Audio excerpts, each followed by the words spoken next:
Yeah, I mean, you asked about this on celiac disease, and you were asking about why gluten destroys some people's intestinal villi and yet others. Well, I think it's a combination, to be honest with you. Gluten is really, it's a glue. And some people, depending on what they eat, are able to move that out, and it doesn't stick on the bowel wall. But your proteins are really bad. Your meat proteins are really bad on the intestinal villi. So really, you got to get on that raw. You know, get up on that raw, get up on that fruit, and clean that out, and start rebuilding the bowel and stuff. The bowel will rebuild itself. You just have to keep after that and go after that. It's the same reason you see in some people's genetics are strong and others are weaker. So everybody has unique tissues that are weaker over others. But gluten is a glue on everybody.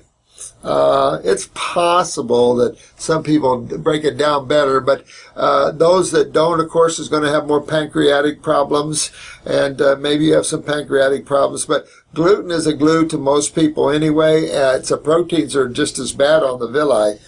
I have a friend whose daughter has celiac. What herbs should be using to clear up this crazy condition? I know that you have the answer for that. Thanks so much ahead of time you want. Thanks, Ronald. Thanks, my friend. I appreciate it.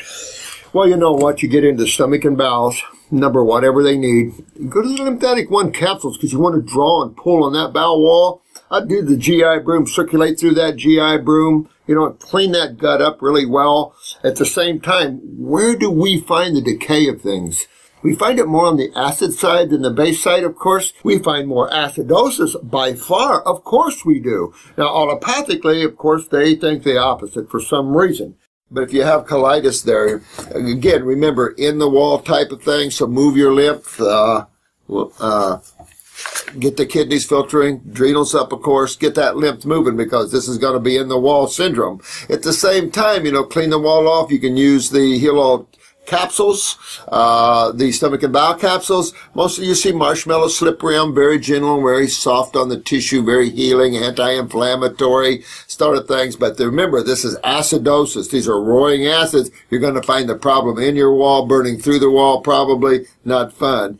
Get that lymph moving. This is an internal problem, my friend, to get that lymph moving. Get your kidneys and your adrenals up. Get that connection and really get up there and work on that and get this colitis out of there. People have asked me about the celiac disease. You know, bottom line, and I love this word. I think Webster's dictionary should put this in their dictionary. Interstitial lymphatic constipation. Don't you? I mean, that's interstitial. That's where your problem is. That means around the cells. That's that interstitial fluid. If it's in the small bowel, if it's in the colon, in the small bowel, you're going to get malabsorption. No question about it. You're going to break down the villi in time. I mean, this is all part of the whole thing. But it can be in the lungs. I mean, it starts to be head to toe. And if you have this, it's moving to the liver, the pancreas, because this is a fluid that's systemic. Yeah, get the gluten out of the diet, man. That's the bottom line here. Nothing healthy about grains whatsoever, period. End of story.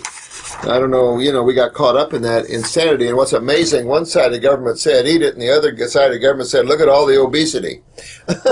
I mean, nobody really has got their head together anywhere. And so the American Dietetics Association, I blame those more than anybody else. Unscientific insanity, and this is what we're looking at.